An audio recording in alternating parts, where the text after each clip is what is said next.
शर्मा ने कहा कि मैं चुनाव आयोग को दोषी मानता हूं, जिन्होंने हजारों हजार अतिथि शिक्षकों, आंगनवाड़ी, होमगार्ड, पुलिस और चौकीदार इनको षड्यंत्र कर वोट देने से वंचित किया है। हजारों अतिथि शिक्षक आयोग ने ड्यूटी लगाई है, क्योंकि अतिथि शिक्षकों का 100% वोट कांग्रेस को मिल रहा है, जबकि 2 तारीख तक वोट डाली जा सकते हैं। अतिथि शिक्षक दमदार है तो चुनाव आयोग को पसीने छुड़ा रह सकते हैं। अगर शिकायत लेकर हाई कोर्ट पहुंच जाए। निर्माण की बात करें, पहले से ज़्यादा सीटें कांग्रेस जीत रही है और मैं समझता हूं कि मालवा निमाड़ में बीजेपी से ज़्यादा सीटें हम जीत रहे हैं। इसका मतलब है कि मध्य प्रदेश में हम सरकार कांग्रेस के लोग बनाने जा रहे हैं। ये आकलन हम लोगों ने कर लिया। आपके लिए मारामारी शुरू हो? बीडी शर्मा का अभी मुझे आया, ये एक अपरिपक्व नेता को भारतीय जनता पार्टी ने कमान दे दी है। इसके नेतृत्व में मध्य प्रदेश में भाजपा हार रही है। 2023 का ये चुनाव 3 तारीख को पता चल जाएगा कि बीडी शर्मा की कितनी औकात है। राहुल गांधी के बारे में इस तरह शब्दों का इस्तेमाल करना एक अपरिपक्व और मंदबुद्धि बीडी शर्मा का ही काम है। देखिए, मैं तो चुनाव आयोग को दोषी मानता हूं। हम लोगों ने मध्य प्रदेश चुनाव आयोग को लिखित शिकायत दी है। खुद जाके हम लोगों ने, हमारे जो विंग के चुनाव प्रक्रिया देखते हैं, धनोपिया जी, हम सारे लोग, वरिष्ठ नेता प्रकाश जैन, राजीव सिंह, अशोक सिंह, हम सारे लोगों ने चुनाव आयोग को रिक्वेस्ट की है हमने कि आपने तमाम हजारों हजार अतिथि शिक्षकों के साथ आंगनवाड़ी, होमगार्ड, पुलिस के जवान, चौकीदार, इनको षड्यंत्र पूर्वक चुनाव आयोग ने वोट देने से वंचित किया है। चुनाव की संध्या को इनकी ड्यूटी लगाई गई अचानक, हजारों अतिथि शिक्षक। ये मेरा आरोप है कि बीजेपी सरकार के दबाव में, क्योंकि अतिथि शिक्षकों का वोट 100% कांग्रेस को मिल रहा है, ये जानते थे बीजेपी के लोग और चुनाव आयोग। इसलिए अब एक खंडवा खरगोन में यदि वोट डालने की पात्रता दे दी, चुनाव आयोग ने हमें कहा कि अब चूंकि वोट पड़ गए हैं, 17 के बाद कोई वोटिंग नहीं होगा, जबकि 2 तारीख तक, 3 को परिणाम आना, 2 तारीख तक वोट डाले जा सकते हैं। एक तरफ करोड़ों अरबों रुपए चुनाव आयोग केंद्र ने खर्च किए हैं कि मतदान का प्रतिशत बढ़े, खूब ढिंडोरा पीटा, और दूसरी तरफ मध्य प्रदेश में हजारों अतिथि शिक्षक कर्मचारी वोट डालने से वंचित किए गए हैं। ये एक बड़ा अपराध मैं मानता हूँ।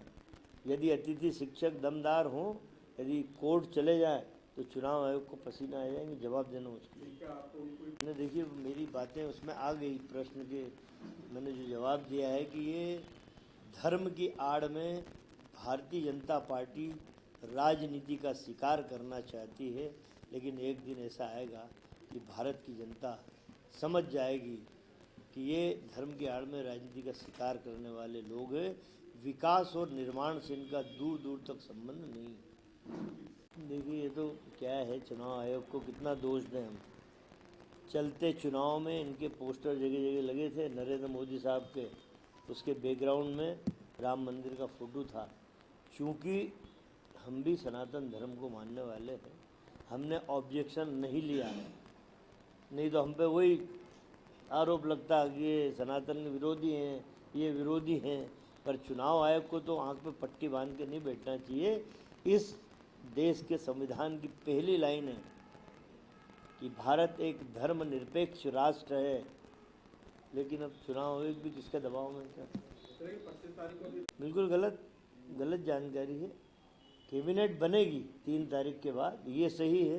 डंके की चोट पे कांग्रेस मध्य प्रदेश में सरकार बनाने जा रही है, मध्य प्रदेश की जनता के सहयोग से, क्योंकि मध्य प्रदेश की जनता भी कांग्रेस के साथ ये चुनाव लड़ा है। कोई संदेह, आशंका नजर आ रही है सरकार को? बिल्कुल नहीं, आशंका तो क्या, देखिए, ये तो छल कपट वाली पार्टी है भारतीय जनता पार्टी, जो विधायकों को खरीद फरोख्त के चुनी हुई सरकार गिरा सकती है, वो कुछ भी कर सकती है। हमें शंका, हमने तो 26 तारीख को हमारे उम्मीदवारों के साथ चुनाव एजेंटों को भी भोपाल में बुलाया है।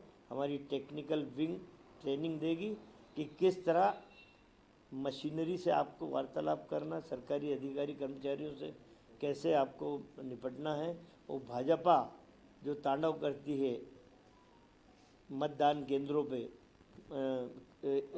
इसके काउंटिंग के केंद्र पे, उससे कैसे निपटना, ये सारी ट्रेनिंग हम देंगे। तो निश्चित रूप से क्योंकि सरकार बन रही तो हमारे कार्यकर्ता में भी एक उत्साह बढ़ा हुआ है, मॉरल बूस्टअप है। राहुल गांधी जी की जहाँ तक बात है, नरेंद्र मोदी साहब गए थे अहमदाबाद के स्टेडियम में। हर भारतवासी चाहता था कि भारत इस विश्व कप में क्रिकेट का सिरमौर बने और गोल्ड मेडल लाए, लेकिन दुर्भाग्य है कि हमारी टीम हारी है। बात उन्होंने उस पे से कही कि जिस स्टेडियम में मोदी साहब मैच देखने गए वहाँ टीम तो हारी, लेकिन उस स्टेडियम का नाम अहमदाबाद के सरदार वल्लभ भाई पटेल के नाम पे था। नरेंद्र मोदी साहब ने अपना महिमा मंडन करने के लिए उस महापुरुष का नाम हटा के अपने नाम पे नरेंद्र मोदी स्टेडियम कर दिया। तो यदि इन बातों को पनौती कहा जाए तो उसमें बुरा क्या है? महापुरुषों का नाम मिटा के आप अपना महिमा मंडन कर रहा है इस देश का प्रधानमंत्री।